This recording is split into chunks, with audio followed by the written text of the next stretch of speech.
ഉന്മത്തനുണ്മയാ കണ്ണുനീരുന്മത്തനുണ്മയാ കണ്ണുനീരനുരാഗ തേനെന്നു ചൊല്ലി ഞാനൂട്ടാം, തേനെന്നു ചൊല്ലി ഞാനൂട്ടാം. ചുംബനപ്പൂ കൊണ്ടു മൂടി എൻ്റെ തമ്പുരാട്ടി നിന്നെ ഉറക്കാം. എങ്ങനെ പുതിയ പാട്ടും കാര്യങ്ങളൊക്കെ എങ്ങനെ പോകുന്നു? പുതിയ പാട്ട് 3 സിനിമകൾ വന്നിട്ടുണ്ട്. അതിപ്പോൾ ഉടനെ തുടങ്ങും. ചേട്ടൻ്റെ പാട്ട് സോഷ്യൽ മീഡിയയിൽ വൈറലായിരുന്നു, അങ്ങനെ എല്ലാവർക്കും ഭയങ്കര ഇഷ്ടപ്പെട്ടു പാട്ട്. ഈ ജോലിയും പാട്ടും കൂടി എങ്ങനെ കൊണ്ടുപോകും മുന്നോട്ടപ്പോൾ?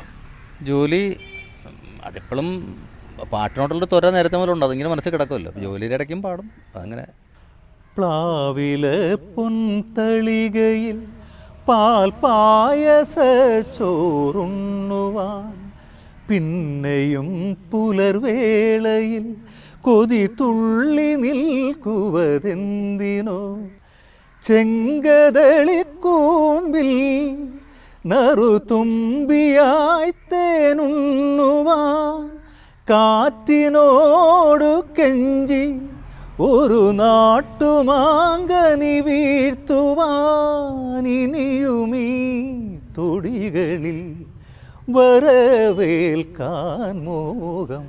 ശ്രീരാഗമോ തേടുന്നു നീ വീണതൻ പൊൻതന്തിയിൽ. പാട്ട് കൂടുതലും വൈകുന്നേരം വീട്ടിൽ ഒരു സമാധാനം കൊടുക്കത്തില്ല വീട്ടുകാർക്ക്. അങ്ങനെ വീട്ടിൽ വേറെ ആരെങ്കിലും പാടുന്ന? ഇല്ല, പാട്ടിനോട് താല്പര്യം ഇല്ല. മോൻ വരയ്ക്കുന്നല്ല പോലെ. മോൻ ആർക്കിടെക്ട് കഴിഞ്ഞപ്പോൾ നിൽക്കണം. മോള് ഡാൻസിനോടൊക്കെ താല്പര്യമുണ്ട്. വേറെ പിന്നെ അച്ഛൻ പാടുമായിരുന്നു ചെറുപ്പത്തിൽ.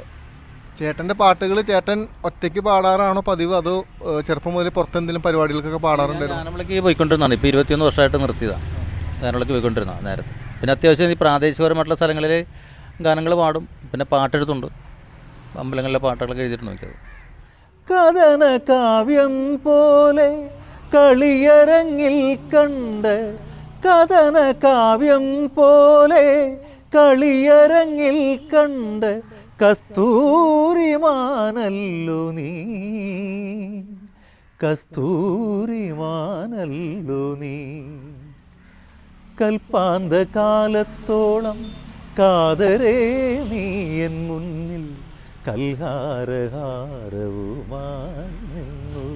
തുമ്പപ്പൂവിൽ ഉണർന്നു വാസരം ഹരിവാസരം, തനിതങ്കത്തൂവൽ കുടഞ്ഞു വിണ്ണിലും ഈ മണ്ണിലും നിളപാടുമ്പോൾ, പുലരിയതിലാടുമ്പോൾ സൂര്യവദനം ദീപനാളങ്ങളായി. തുമ്പപ്പൂവിൽ ഉണർന്നു വാസരം ഹരിവാസരം, തനിതങ്കത്തൂവൽ കുടഞ്ഞു വിണ്ണിലും ഈ മണ്ണിലും. ചേട്ടൻ്റെ വിദ്യാഭ്യാസമൊക്കെ? വിദ്യാഭ്യാസം 10ാം ക്ലാസ്. 10ാം ക്ലാസ് വരെ പോകുള്ളൂ. അന്നൊന്നും പഠിക്കാൻ പറ്റിയ സാഹചര്യം ഭയങ്കര ദാരിദ്ര്യമായിരുന്നു വീട്ടിൽ. പഠിക്കാൻ അത്ര മോശമല്ലായിരുന്നു. അതുകൊണ്ട് ജീവിത സാഹചര്യം കൊണ്ട് സാഹചര്യം കൊണ്ടാണ് ചെറുപ്പത്തിലെ ഉള്ളിയും കുട്ടിയും കയ്യിലെടുത്തു. എത്ര വയസ്സിൽ? ഞാൻ 17-18 വയസ്സിലെടുത്ത പണി കുടുംബമായിട്ട് അങ്ങനെ ഇറങ്ങി. ഇപ്പം എത്ര വയസ്സുണ്ട്? എനിക്ക് 50 വയസ്സായി. അത്രയും വർഷം ഈ ജോലി ഇങ്ങനെ കുടുംബത്തിന് വേണ്ടി ചെയ്തു? അതെ അതെ അതെ, കുടുംബത്തിന് വേണ്ടി ചെയ്തിരുന്നു. പിന്നെ അതിൻ്റെ ഇടയ്ക്കാണ് ഗാനമേള രംഗത്തേക്കൊക്കെ തിരിഞ്ഞത്. എപ്പോഴെങ്കിലും നമുക്ക് വേണ്ടി ജീവിക്കാൻ മറന്നുപോയെന്ന് തോന്നാറുണ്ടോ? അല്ല, അത് കുറേയൊക്കെ നമ്മൾ ശ്രദ്ധിച്ചിരുന്നെങ്കിൽ എവിടെയെങ്കിലൊക്കെ എത്താമായിരുന്നൊരു തോന്നലുണ്ട്. ഇപ്പോൾ അതൊന്നുമില്ല. ഇപ്പം അതാ ഞാൻ പറഞ്ഞത്, ഇനിയിപ്പോൾ പുള്ളി നയിക്കുമ്പോൾ പോവും, ദൈവം നയിക്കുമ്പോൾ എൻ്റെ പുറകെ പോകും. ചേട്ടൻ്റെ ഏറ്റവും പ്രാണൻ എന്ന് പറയുന്നത് സംഗീതമല്ലേ? അതെ അതെ അതെ, സംഗീതം ചെറുപ്പം പോലെ ഉണ്ട്. പാടാനുള്ളൊരു ത്വര ഉണ്ട്. പഠിച്ചിട്ടില്ല, ബേസ് പഠിച്ചിട്ടില്ല. അപ്പോൾ ഇപ്പോൾ ചെയ്യുന്ന ജോലി പഠിച്ചതാണോ? അല്ല, മരപ്പണി ഞങ്ങളുടെ പാരമ്പര്യമായിട്ടുള്ള ജോലിയാണ്. വിശ്വകർമ്മനാണ് ഞാൻ, പാരമ്പര്യമായിട്ടതാണ്. പിന്നീട് ഈ ഗാനമേള ട്രോഫിയിൽ നിന്നൊക്കെ വിട്ട് മാറാനുള്ളൊരു കാരണം എന്തായിരുന്നു? അല്ല, അത് 21 വർഷമായി. എനിക്ക് ഈ പ്രോഗ്രാം ചെയ്തിട്ട് സ്റ്റേജിലൊന്ന് തലകറങ്ങി വീണായിരുന്നു ഞാൻ. ഇപ്പോഴല്ല, 21 വർഷം മുമ്പാണ്. അപ്പോൾ അത് ഉറക്കം നിൽക്കുന്നൊക്കെ ഡോക്ടർ പറഞ്ഞുകൊണ്ട് അങ്ങനെ അതിൽ നിന്ന് പിന്തിരിഞ്ഞു. പിന്നെ പാട്ടെഴുത്തിലേക്ക് തിരിഞ്ഞു. എത്ര പാട്ടുകൾ എഴുതിയിട്ടുണ്ടാവും മൊത്തം? ഞാൻ അത് പറയാൻ പറ്റില്ല. 500 പാട്ടുകൾ എഴുതിയിട്ടുണ്ട്. 500ഓളം പാട്ടുകൾ? ഇറങ്ങിയത് അത്ര ഇല്ലെങ്കിൽ കൂടി. എന്നാലും ഒരുമാതിരിപ്പെട്ട ക്ഷേത്രങ്ങളിൽ നമ്മുടെ എൻ്റെ പ്രാദേശികപരമായിട്ടുള്ള ഏരിയകളിലൊക്കെ ഗാനങ്ങൾ എഴുതിയിട്ടുണ്ട്. കലാഭൻ സുരേഷാണ് അതിന് പ്രചോദനമായത്.